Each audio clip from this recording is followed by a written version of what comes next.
Hola a todas y a todos, soy Zafar, un ser vivo más que alquiló y aún puede pagar una parcela de tiempo en este mundo, y que de ser una casa tendría pendiente alguna que otra reforma en el tejado, o lo que queda de él. Os doy la bienvenida a las mil caras del relato. Hoy os traigo la voz de dos buenos conocedores de la poética que desprenden las ruinas. Ellos son David de la Mano y Robert Seacon. Estamos a punto de entrar a través de ellos al reino de los pájaros. Vamos allá. David de la Mano comenzó su andadura por las manifestaciones creativas en el ámbito de la escultura, más concretamente de la talla en piedra. Se especializó en la talla en piedra de Bellamayor, un tipo de roca arenisca que se genera en el pueblo homónimo del Alfoz salmantino. Este tipo de roca posee un bonito color que varía según la luz. Los monumentos más emblemáticos de la ciudad de Salamanca, sus catedrales, iglesias y su famosa universidad, por ejemplo, están construidas con esta piedra que con las inflexiones de la luz, según va amaneciendo o atardeciendo, se torna en un hipnótico color dorado. Entre 1998 y 2003, David se puso a los mandos de un taller dirigido a estudiantes de Bellas Artes, canteros de Villamayor y artistas independientes para tallar por fases una columna, un obelisco que narra los diversos pasos de extracción y manipulación de este tipo de piedra. En palabras de David, un homenaje a muchos de los vecinos con quienes nos criamos y que conocían el lenguaje de la piedra como nadie, a aquellos que eran capaces de sacarla de las entrañas de la tierra y darle forma. Es muy posible que David comenzase su andadura por el reino de los pájaros observando las canteras, pues cuando ya no queda nadie, cuando llegan al nivel freático, son sobrecogedores ejemplos de espacios vaciados. Los sonidos se multiplican en ecos que parecen conversar con la huella de ancestrales herramientas. Permanecen en las canteras las paredes marcadas por la especular tarea de construir por encima del suelo. Edificios sacralizados que nacen de su reverso ya vacío, a los pies del progreso. Más adelante, David de la Mano, alentado por pájaros que querían mostrarle su reino, empezó a dialogar con la pintura mural como solución de continuidad para desarrollar su pasión por las artes públicas, para dar rienda suelta a su incansable dedicación al dibujo. Comenzó a visitar otro tipo de lugar abandonado, otro tipo de canteras a cielo abierto, esta vez situado en las ruinas que deja el progreso por encima del suelo. ¿Qué aportan los lugares abandonados a mi trabajo? Bueno, esto es una cosa que ha ido cambiando a lo largo de los años, porque el lugar abandonado era el lugar donde inicié o empecé a profesionalizarme, por decirlo de alguna manera, donde hice mis pruebas, donde jugué con el espacio, donde probé la forma, donde encontré soluciones, donde me cuestioné mi obra. Digamos que fue el lugar donde nació todo. Para mí siempre considero que es el lugar de donde partí, los lugares abandonados, los muros en decadencia, las casas perdidas en lugares más recógnitos, fueron donde me desfogué y donde se generó el origen de lo que luego fue mi trabajo en el espacio público. Esto ha ido cambiando con el paso de los años y en estos momentos el lugar abandonado es un lugar como más de disfrute, en el sentido de como el escritor que hace novelas y se permite el lujo en algún momento de crear un poema. Bueno, ese es el espacio abandonado, donde uno va y crea una pieza más para uno mismo que para que una obra terminada al uso, como venimos haciendo en los últimos años. Las piezas de David en sus laboratorios improvisados están marcadas por una visión trágica de los tiempos y las corrientes humanas. Su propia honestidad, polimórfica y a contracorriente, no le permite embellecer o disimular aquello que siente. La tragedia, la catástrofe o la mentira idólatra se manifiesta sin tapujos. Su carácter amable y cargado de sentido del humor contrasta mucho con su obra. Él mismo nos cuenta alguna anécdota relacionada con los lugares abandonados. Anécdotas que me han sucedido en el espacio abandonado, pues te puedo contar que no me han sucedido personalmente, pero sí que lo he encontrado después, me lo han pasado en redes, en una casa abandonada que estuve trabajando cerca de mes y medio, hasta que me robaron los materiales, porque los guardaba allí y finalmente un día desapareció todo, bueno, y dejé de ir.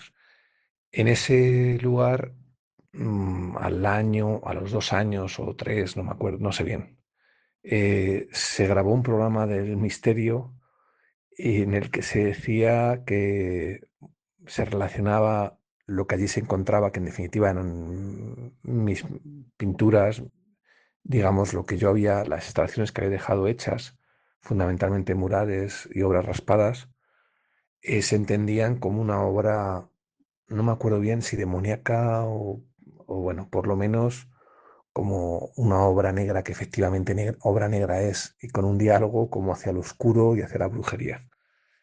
Y me hizo gracia porque en ningún caso, por supuesto, tiene nada que ver con eso, sino que es como decía antes, fue un lugar donde yo, digamos que me propuse transformar y resignificar dar en un penúltimo uso antes de su decadencia total.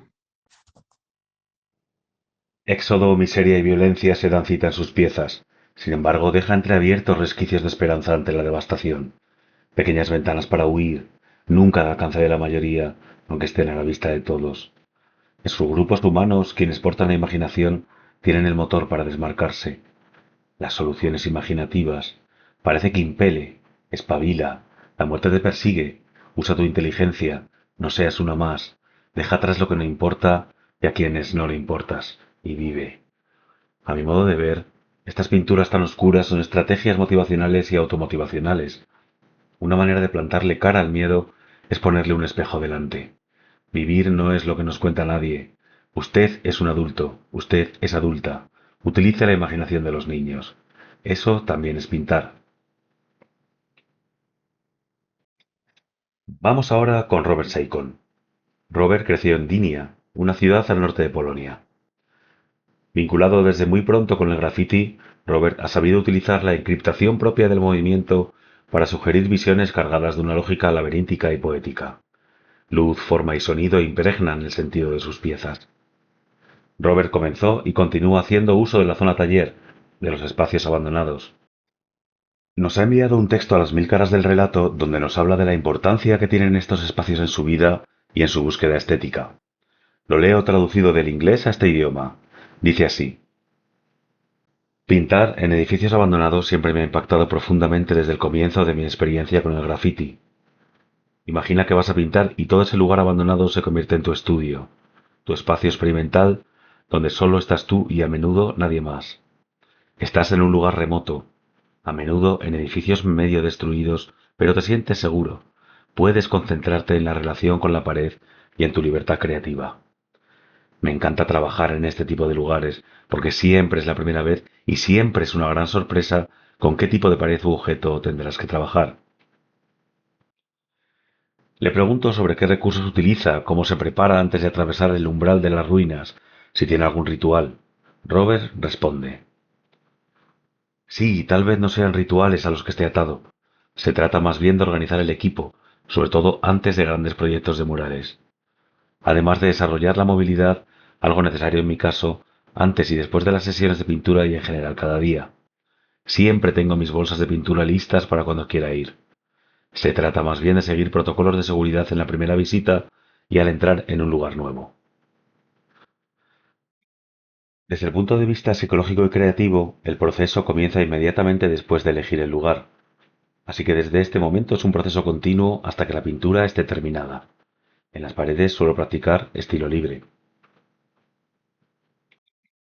Algo que me encanta de la obra de Seikon es que plantea la importancia de la infraestructura, del esquema, algo que queda patente en sus piezas una vez terminadas. Sus piezas prácticamente se pueden escuchar. Es un valioso exponente de una abstracción onírica y significativa. Además, se percibe un alto grado de oficio y de disfrute. Robert, además, ha sido uno de los puntales del proyecto Rurales, Una serie de viajes a pueblos y aldeas para llevar el imaginario de unos pocos locos a las casas, graneros y paredes de aquellos que les permitan hacerlo, siempre con respeto y con el permiso de quienes viven allí. Ese conjunto de viajes quedan registrados por la mirada de Kuba Gotchevich, quien registra el proceso desde el inicio. El contacto con los habitantes de las aldeas, la preparación de las piezas, la transformación. Es importante decir que estos locos son profesionales con agendas muy completas, con oficios exigentes, familia, que no ganan dinero con estos viajes. Es puro amor al reino de los pájaros. Rurales es una bella forma de desfocalizar las manifestaciones culturales de los divinos templos del arte. Ellos son agentes desgentrificadores que transportan, a modo de bibliobús, otros tipos de cultura. David de la Mano y Robert Seicon. Ambos se guían por un método muy proclive a rastrear los vientos en busca de piezas diferentes. Procuran no desencadenar repeticiones si no están configuradas dentro de un nuevo conjunto de ideas, a veces tomadas en el propio lugar y otras veces semiprocesadas antes. El reino de los pájaros fue lugar indiscutible para ambos, y como suele suceder, se guían por factores que mutan y elevan una valiosa carga estética. El valor de esa carga implica que sucede bajo circunstancias irrepetibles. Y eso es todo por ahora. Espero que la vida os lleve a vivir hermosas aventuras. En el próximo episodio continuaremos. Se despide por el momento vuestro siempre, Zafar.